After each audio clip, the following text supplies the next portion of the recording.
Hello good morning. अन्त आज चाहिँ हामी है पारू ताक्साङ जानेवाला छ। सो यहाँ भुटानको सिन यस्तो छ। हामी चाहिँ अब रेडी सेडी भएर निस्किनेवाला छ। तपाईँहरूलाई जति सक्दो है पारू ताक्साङको भिडियो लिएर आउनेवाला छु। तपाईँले हेरिदिनुहोस् होला, सबैजनाले भिडियोलाई इन्जोय पनि गरिदिनुहोस् होला है। यहाँ मिस हेमुको अलार्म पत्याउनु भएन नि सुने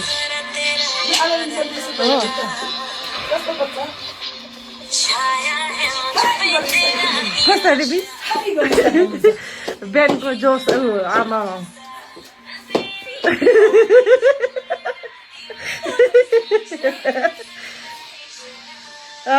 बिहानको जोस है यो। बिहानको मर्निङमा चाहिँ यहाँबाट चाहिँ बुद्ध पार्क देख्दो रहेछ है। अन्त अहिले चाहिँ हामी गएको घुम्नु ल ल ओके। हामी चाहिँ यता गाइड हुनुहुन्छ हाम्रो। अन्त अर्को गाडी रेडी छ। अझै 2 3जना छ।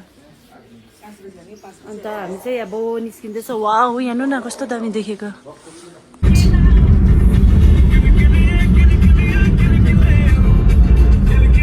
सो हामी चाहिँ है यहाँतिर आइसकेको छ। सुति छ है त।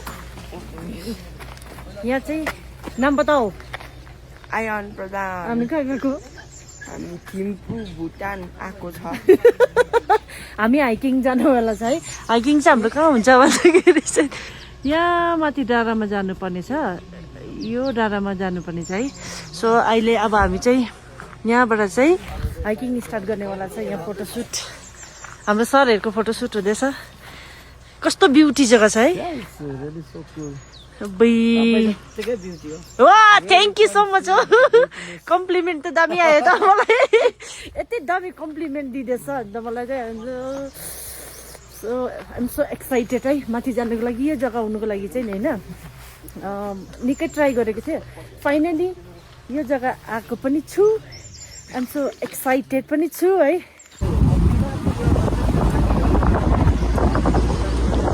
सही काउन्टर पर्यो है। यहाँनिर चाहिँ टिकट काटेर हामी जानुपर्ने हुन्छ। अहिले चाहिँ हामी यहाँनिर काट्न आइरहेको छ। यहाँबाट चाहिँ मेन पोइन्ट चाहिँ यहाँबाट रहेछ हाम्रो हाइकिङ स्टार्ट छ है। ब्रेकफास्ट प्रोभाइड हुँदैछ मिस हेमु। ल ब्रेकफास्ट प्रोभाइड हाम्रो चाहिँ टिकट हेर्नुहोस्। एकजनाको चाहिँ एडल्टको 1000 अनि जो चाहिँ सानो नानीहरू छ उहाँहरूको चाहिँ 500 लाग्छ। बिलो 10 इयर्स 16 17 अन्डर 18 इयर्स भनौँ न, अन्डर 17 इयर्सको चाहिँ 500 लाग्दछ। एडल्टको चाहिँ 1000। सो गाइस अब हामी जानुपर्ने रास्ता देख सक्ते। यो जग्गालाई चाहिँ एक्सप्लोर गर्नु पाउँदाखेरि चाहिँ एकदम खुसी। यहाँ सबैजना खुसी खुसी छ है। अन्त सुन्नुहोस् न कति घन्टा जस्तो लाग्छ हामीलाई उयो हिँड्नु? It will take around 5 hours. 5 hours? And it's 7 kilometers. Oh, 5 hours? Yeah. If you go too fast, it will cover by 4 hours. And if you walk slow, it will take around 5 hours, some 6 to 5 hours. 6 to 5 hours लाग्छ अरे हो यहाँबाट चाहिँ माथि पुग्नु। यहाँबाट हिँड्नु नसक्नेले है घोडामा चढ्दा पनि हुन्छ। घोडाको प्राइस सोध्दैछ है यता उहाँनिर।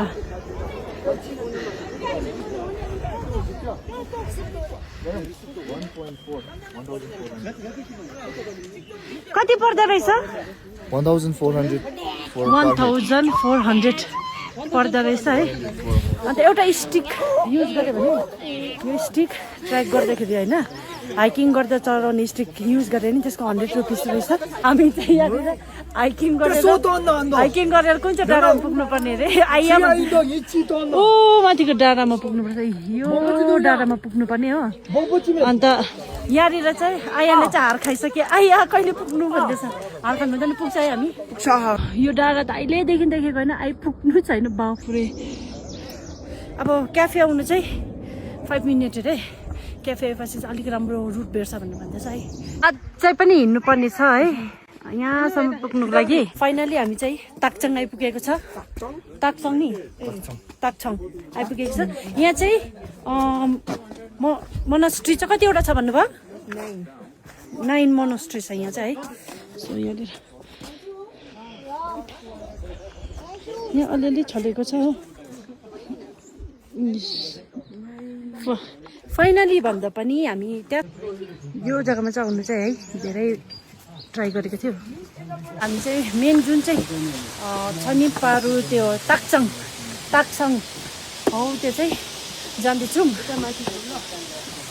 ओ अबि हामीले यो मोनास्ट्री है 9वटा रहेछ 9वटा कम्प्लिट गरेर चाहिँ हामीले पूजासुजा गरेर ढोकेर सबै सकेको छ अब ब्याक टु थिम्पू यहाँ